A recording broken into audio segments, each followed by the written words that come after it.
Friends, आज की कहानी है विवाह बदला या प्रेम भाग 25। पिछले भाग में आपने पढ़ा मुक्ति अभी को कहती है अभी मैं भेजती हूँ पैसे। मुक्ति जानती थी अभी और ज्यादा बदतमीजी करेगा, इसलिए चुपचाप पैसे भेज दिए। अब आगे मुक्ति के आंसू भर भर कर बह रहे थे। तभी किसी ने दरवाजे को जोर जोर से धक्का देना शुरू किया तो मुक्ति ने अपने आंसू पोंछे। बाहर से नीता गुस्से में आ रही थी।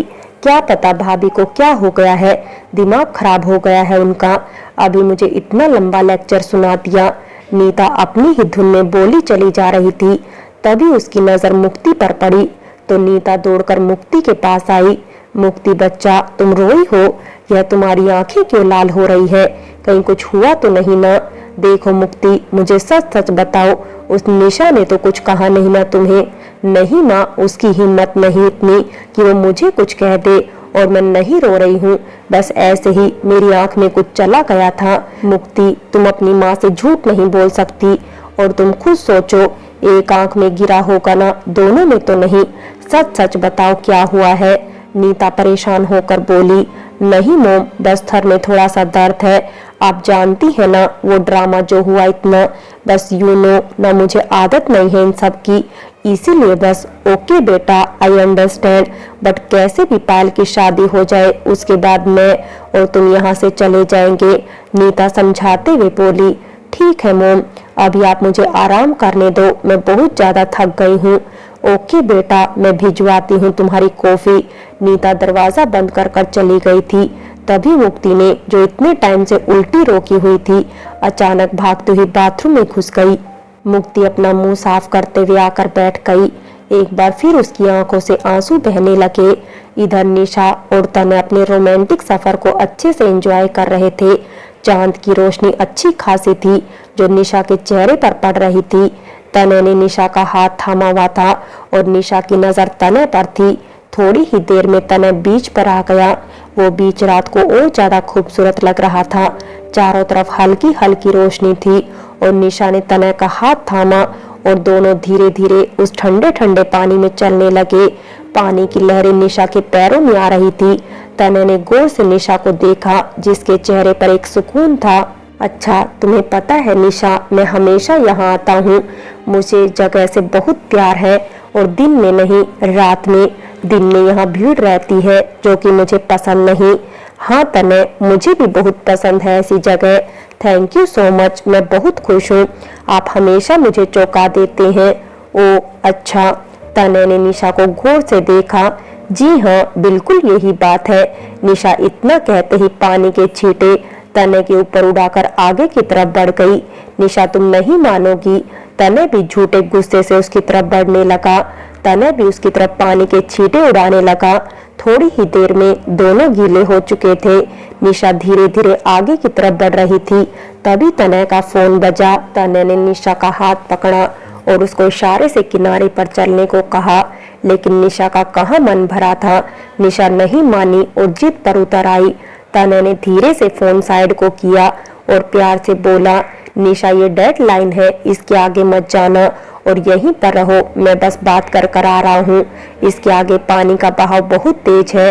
तने ने बहुत ज्यादा अच्छे से निशा को समझा दिया था। तने ने अपना फोन कान से लगाया और लहरों से थोड़ा आगे आ गया। अभी तने थोड़ी ही आगे आया था जब निशा की चीख की आवाज आई। तने जैसे ही पीछे मुड़ा, निशा पानी में बहती जा रही थी। तने के हाथों से फोन छूट गया था। शायद निशा का पैर फिसल गया था। तने ने एक पल भी गंवाए बिना सीधे पानी में छलांग लगा दी। निशा आगे की तरफ खींची जा रही थी। तने बहुत अच्छा स्विमर था। तने ने थोड़ी ही देर में निशा को बाहर निकाल लिया था, लेकिन निशा बेहोश हो चुकी थी। तने की हालत ऐसी थी मानो जैसे खून नहीं। तने ने निशा को किनारे पर लेटाया और धीरे से उसका सर अपने घुटने पर रखा। निशा, आंखें खोलो प्लीज निशा। तने धीरे धीरे निशा का गाल थपथपा रहा था, लेकिन निशा की आंखें बिल्कुल बंद थी। तने ने धीरे से निशा को गाड़ी में लेटाया और उसका सर अपने घुटनों में रख दिया। तने अच्छे से जानता था उसको क्या करना है। तने ने निशा के होठ खोले और अपने होठ उसके होठों पर रख दिए। तने धीरे धीरे निशा को मुंह से सांस दे रहा था। थोड़ी ही देर में निशा ने जोर से सांस लेकर आंख खोली। निशा उठते ही तनय के सीने से लग गई। निशा तनय से चिपककर बुरी तरह कांप रही थी। तनय ने निशा को अपनी मजबूत बाहों में छिपा लिया।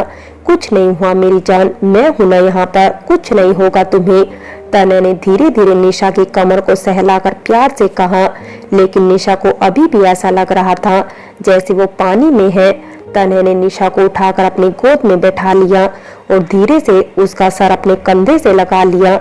शांत हो जाओ निशा, कुछ नहीं होगा तुम्हें, मैं हूं ना यहाँ पर। और तुम मुझे पहले नहीं बता सकती थी, तुम्हें स्विमिंग नहीं आती, अभी कुछ भी हो सकता था। निशा ये इतनी बड़ी बेवकूफ़ी किस लिए? जब निशा थोड़ी नॉर्मल हुई तो तनय ने उसको डांटते हुए कहा। अभी भी तनय निशा पर ज्यादा गुस्सा नहीं दिखा रहा था, क्योंकि निशा की हालत अभी भी ठीक नहीं लग रही थी। अच्छा मुझे देखो, मेरी आंखों में देखो। तनय ने निशा का मुंह उठाकर ऊपर किया तो निशा की आंखें आंसुओं से भरी हुई थी। तनय को बहुत ज्यादा बुरा लग रहा था, शायद उसको यहाँ आना ही नहीं चाहिए था। तनय ने निशा की आंखों पर अपने होठ रख दिए और उसके आंसू अपने होठों से चुन लिए। कुछ नहीं हुआ, देखो मैं हूँ यहाँ, तुम्हारा तनय यही है। निशा ने तनय को और तेज पकड़ लिया। निशा की बॉडी कांप रही थी, जो तनय अच्छे से महसूस कर सकता था। निशा का शरीर ठंड और डर से कांप रहा था, लेकिन तनय की गर्म पनाहों ने निशा के लिए किसी घर का काम किया था। निशा काफी हद तक नॉर्मल हो चुकी थी। अब तनय थोड़ा नीचे झुका और निशा के कान में धीरे से बोला, बेबी अब तुमने अपना मूड स्पॉइल कर लिया। अब मैं एक काम करता हूँ, नीचे किसी लड़की के साथ जाकर बात करता हूँ, वो मेरे साथ रोमांटिक कैंडल लाइट डिनर पर चलेगी। तनय ने निशा को छेड़ते हुए बोला तो निशा ने घूरकर तनय को देखा। हाँ जरूर, आप तो यही चाहते हैं मैं मर जाऊं। निशा की जुबान अभी भी मुंह में ही थी। तभी तनय ने उसके होठों पर अपना हाथ रख दिया। जस्ट शट अप निशा, जस्ट शट अप। तनय ने गुस्से में हाथ निशा के मुंह पर रख दिया। आज तुमने ये मरने मराने की बात कह दी। अगर आगे से कभी तुम्हारे मुंह से मैंने ऐसा कुछ सुना ना तो मुझसे बुरा कोई नहीं होगा। तनय का हंसता खेलता चेहरा एकदम गुस्से की वजह से लाल हो चुका था। निशा डर कर पीछे हो गई तो तनय ने गुस्से से अपना मुंह फेर लिया। निशा की थोड़ी भी जुबान नहीं निकली। तनय का मूड एकदम खराब हो चुका था। तनय आकर फ्रंट सीट पर बैठा और गुस्से से गाड़ी आगे बढ़ा दी। निशा ने एक बार भी उसको रुकने को नहीं कहा था। तनय ने गाड़ी की स्पीड बहुत तेज की हुई थी। निशा का दिल अंदर ही अंदर कांप रहा था, लेकिन चुप थी। तनय की स्पीड अब और ज्यादा तेज हो गई थी। निशा की बॉडी अब कांपने लगी थी। सामने से एक ट्रक आ रहा था और तनय ने गाड़ी की स्पीड बहुत तेज की हुई थी। तनय की गाड़ी सामने ट्रक के बहुत करीब थी। जब निशा जोर से चीखी, निशा ने तनय का हाथ पकड़ लिया, लेकिन तब तक तनय ने गाड़ी बहुत आराम से निकाल ली थी। निशा बहुत ज्यादा डर रही थी। उसने जाने अनजाने में ही तनय को गुस्सा दिला दिया था। तनय ने गाड़ी रोकी और पीछे मुड़े बिना गुस्से से गुर्राया, आगे आकर बैठो। इस समय वो दोनों एकदम सुनसान जंगल में खड़े थे। हर तरफ अंधेरा था। निशा को वैसे ही अंधेरे से डर लगता था और इस समय उसके अंदर इतनी हिम्मत बिल्कुल भी नहीं थी। वो आगे आकर बैठे। निशा ने तनय को देखा और नजरें नीची कर कर बोली, तनय मुझे डर लगता है, यह जंगल भी कितना डरावना है, मैं यही ठीक हूँ। तनय ने बिना कुछ बोले अपने साइड का दरवाजा खोला और पीछे की तरफ आकर निशा को गोद में उठा लिया। वो जंगल इतना भयानक था। निशा ने तनय के सीने में मुंह छिपा लिया। तनय ने धीरे से निशा को आगे लाकर बैठाया और खुद उसके साइड में आकर बैठ गया। तनय एक हाथ से ड्राइव कर रहा था और दूसरा हाथ उसका निशा के हाथों में था। निशा जब भी डरती थी, तनय की मौजूदगी उसके लिए बहुत सेफ बन जाती थी। निशा अभी भी डर रही थी। तनय उसकी हालत अच्छे से समझता था।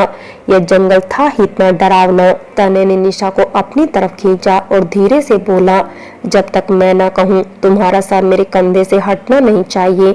निशा यही तो चाहती थी और तनय भी जानता था निशा को उसकी नजदीकी चाहिए। निशा ने धीरे से अपना सर तनय के कंधे से टिकाया और सुकून से आंखें बंद कर ली। वो सोई नहीं थी, लेकिन उसको अब डर नहीं लग रहा था।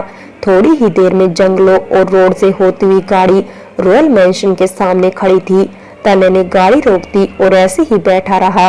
निशा ने जब आंख खोली, उसने खुद को घर के सामने पाया। निशा धीरे से तनय से अलग हुई और अपनी तरफ का दरवाजा खोलकर नीचे उतर गई। तने भी गाड़ी से उतरकर सीधा अपने कमरे की तरफ बढ़ गया था। निशा को बहुत बुरा लग रहा था। तने कितने दिल से उसको अपने साथ ले गया था, लेकिन निशा ने कैसे सब बिगाड़ दिया। निशा के कपड़े भी गीले हो चुके थे। निशा भी धीरे धीरे अपने कमरे की तरफ बढ़ रही थी, लेकिन तभी किसी की दबी दबी आवाजों से निशा के कदम एकदम रुक गए। निशा ने सामने देखा तो यह जानने की कोशिश की आवाज कहां से आ रही है, लेकिन उसको चारों तरफ कोई भी नजर नहीं आया। तभी फिर कोई धीरे से बोला। निशा ने आवाज ध्यान से सुनी तो सामने की बालकनी से आ रही थी। निशा ने आवाज को फॉलो करना शुरू किया। बालकनी के पास जाकर आवाज साफ हो गई थी। निशा ने ध्यान से देखा तो मुक्ति किसी से फोन पर बात कर रही थी। तुम्हें समझ में क्यों नहीं आता अभी? मैं यह ज्यादा दिन तक बात किसी से नहीं छिपा सकती। नहीं नहीं, प्लीज किसी को मत दिखाना वो फोटोज। मैं भेजूंगी कल पैसे जितने भी चाहिए तुम्हें। निशा को बहुत अजीब लग रहा था। निशा भी कुछ कहती उससे पहले ही मुक्ति की नजर निशा पर पड़ गई। मुक्ति ने गुस्से से निशा को घूरा। तुम्हारा दिमाग खराब है? नहीं, मतलब चलो तुम बुरी थी जैसी थी, एटलीस्ट मुझे लगा था तमीज तो है तुम्हें, लेकिन तुम्हें तो इतनी भी तमीज नहीं। किसी की बातें खुलेआम नहीं सुनते, शर्म आनी चाहिए तुम्हें। सही कहा है किसी ने, मिडिल क्लास तो मिडिल क्लास ही रहेंगे। तुम जैसे लोग हम जैसे लोगों में कितना भी घुसने की कोशिश करो, लेकिन हमेशा पीछे ही रहोगे हमसे। क्या सिखाया है तुम्हारे माँ बाप ने? अभी मुक्ति की बात पूरी भी नहीं हुई थी, निशा ने जोरदार थप्पड़ उसके मुंह पर दे मारा। मुक्ति के तो जैसे बॉडी में करंट तोड़ गया। मुक्ति की आंखें जल रही थी। मुक्ति जोर से कुछ चिल्लाई तो निशा ने उंगली उठाकर उसको वहीं रोक दिया। जस्ट शट अप मुक्ति, अगर तुमने एक लफ्ज भी और बोला तो मैं यही सब घर वालों को बुलाकर बता दूंगी तुम रातों को कैसे किसी अनजान से बात कर रही हो। आर यू सीरियस बहन जी? तुम्हें लगता है कोई तुम्हारी बात पर यकीन करेगा?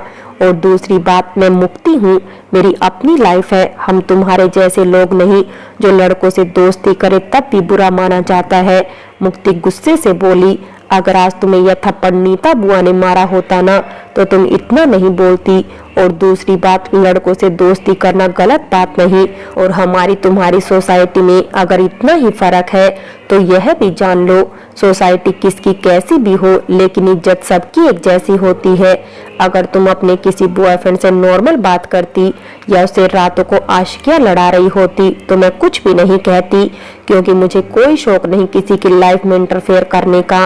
लेकिन मैंने अपने कानों से तुम्हें कहते हुए सुना है तुम फोटोज के बारे में बात कर रही थी, और हो ना हो जरूर कुछ बड़ी बात है जो तुम छुपा रही हो। इसलिए मुक्ति, खुद को इतना ओवर स्मार्ट मत समझो। तुम जानती हो रॉयल्स की इज्जत और रेपुटेशन के बारे में। तुम रॉयल्स की बेटी हो और तुम कैसे। निशा ने गुस्से से मुक्ति को देखा।